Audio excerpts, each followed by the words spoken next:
Welcome to Saknong Serye.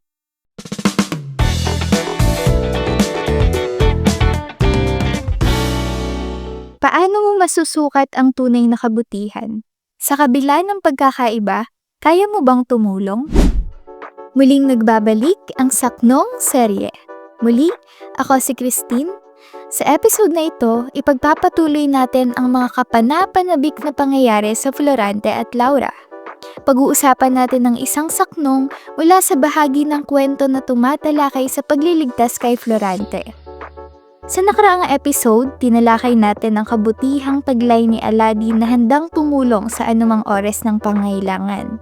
Ngayon naman, ay ating tatalakayin ang saknong 148 na nagsasaad na, "Kung nasusuklam ka sa aking kandungan, lason sa puso mo ang hindi binyagan. Nakukutya akong di kasaklolohan sa iyong nasapit na pagkaparawal." Ayon sa saknong na ito, ipinagpapatuloy ni Aladdin ang pagpapaliwanag ng kanyang mabuting kalooban sa pagnanais na iligtas si Florante. Kahit alam niyang galit ito dahil siya ay isang Moro at hindi Kristiyano. Ipinapahayag din niyang nakukonsensya siya kung hindi niya tutulungan si Florante, lalo na sa kalagayan nito. Makikita sa saknong na ito ang magandang asal ni Aladdin. Ipinapakita niya ang malasakit at pag-unawa sa nararamdaman ni Florante kahit na tinutulungan niya ito.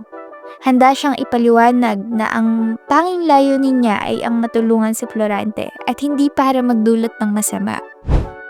Tunay na inspirasyon si Aladdin, hindi ba? Dito na nagtatapos ang episode na ito.